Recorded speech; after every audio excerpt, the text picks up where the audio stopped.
샬롬.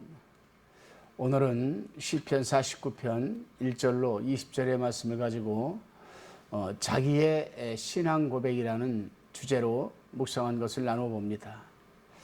오늘 본문에서 시인은 행악하는 사람들, 악을 행하는 사람들은 일평생 동안 평안하게 잘 먹고 잘 사는데 오히려 의인들은 일생 동안 고통만 당하고 있으니 이 무슨 까닭인가라고 생각을 합니다. 이 세상에 있어서 물론 부함이 가장 유력한 것은 사실입니다. 저도 근본에 교회 건축을 준비하면서 돈 때문에 수치스럽고 자존심까지 상하는 일을 겪기도 했습니다. 그렇기 때문에 누구나 이 부를 더 얻으려고 가진 애를 쓰는 것은 아니겠습니까? 부함이 없는 자들은 그들의 가난 때문에 약자가 되고 가마력도 없고 부의 세력 앞에 굴복하며 그 부를 부러워하는 것이 아니겠습니까? 그러나 오늘 본문에서 시인은 인간이 부와 한계와 또한 인간이 이러한 부를 소유하는 기간이 매우 짧다고 얘기를 합니다. 왜냐하면 성경은 우리에게 가르치시기를 우리 연수가 70이요 강건하면 80이라도 그 연수의 자랑은 수고와 슬픔뿐이요 신속히 가니 우리가 날아가니이다라고 말하고 있기 때문입니다. 그렇습니다, 여러분. 사실 세상의 모든 부로서는 사망을 면제할 수 있는 증서를 사지 못합니다. 그래서 죽음이 다가오면 평생 수고와 슬픔뿐으로 그 모았던 모든 것을 버리고 빈손으로 갈 수밖에 없는 겁니다. 결국 본문에서 이 시인은 하나님께서는 세상의 모든 부로도 살 수 없는 영원한 구원을 주신다는 자기의 신앙을 솔직하게 고백하고 있습니다.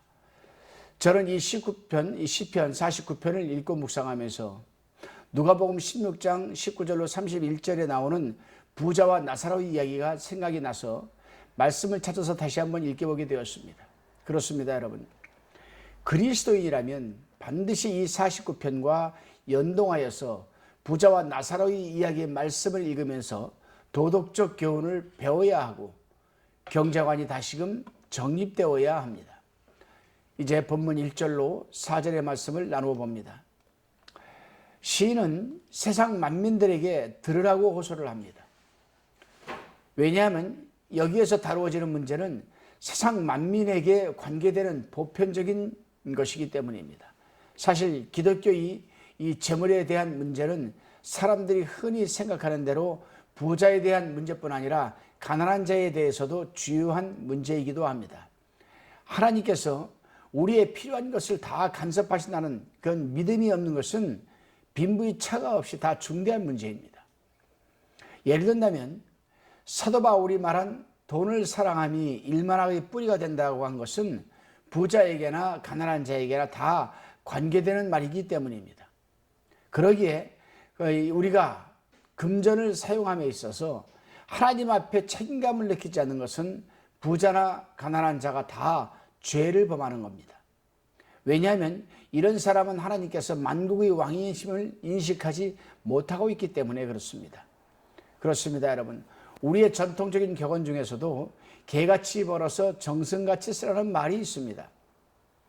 지금도 종종 사용하는 말로서 얼핏 들으면 멋진 말 같지만 성경적으로 따져보면 양면성을 지니는 뜻입니다. 따라서 우리 하나님의 사람들은 돈을 버는 것도 중요하지만 그 번 돈을 어떻게 사용하느냐가 더 중요한 겁니다. 그리고 돈을 버는 것도 떳떳하고 당당하게 벌어야 되는 것입니다. 우리는 한번 곰곰이 뒤돌아봐야 됩니다. 우리는 정말 온갖 수단 방법을 가리지 않고 돈을 벌어서 모으는데 그 모은 돈을 우리는 어떻게 사용하느냐 굉장히 중요한 부분입니다. 이어서 5절로 12절까지의 묵상의 나눔입니다. 본문에서 시인은 이제 부의 한계성에 대해서 말하고 있습니다. 한계성. 악한 사람들이 나타나서 세상을 다스릴 때에 우리가 어찌 두려워하라고 말을 합니다. 이런 악인들은 부에만 의지해서 세상에 필요하다고 생각하는 것은 돈만 있으면 다 할 수 있다고 생각합니다. 그러나 분명한 것은 하나님 앞에서 죄를 지은 사람이 돈을 낸다고 해서 형벌을 벗어날 수는 없는 겁니다. 그렇습니다. 우리는 돈을 가지고 죄의 용서함을 받을 수 없습니다. 죄의 용서함은 십자가의 공로인 죄사함의 은총으로만 받을 수 있는 것이지 다른 어떤 방법으로는 도저히 받을 수가 없습니다. 그렇습니다. 지혜로운 자와 어리석은 자, 부자와 가난한 자들은 다 죽습니다. 그리고 남는 것은 사람들에게 넘길 수밖에 없는데 그것을 잘못 쓰고 잘 쓰고 죽는 사람이 관계할 것이 못 됩니다. 이런 것들은 다 일시적인 것으로서 미국에 잃어버리거나 잊어버릴 것들입니다. 중세시대에 면죄부를 팔았습니다. 재정을 충당하기 위해서. 그러나 그 면죄부를 산다고 해서 그나 그 가족들이 다 구원받을 수는 없는 겁니다. 거짓말이죠. 다 사기를 친 것이죠. 그렇습니다. 오늘날 우리가 하나님과 나와의 1대1의 관계에서 내가 구원받고 못 받고 천국 가고 지옥 가고 하는 것은 물질로만 되어지는 것이 아닙니다. 물질로 해결해지는 것이 아니죠.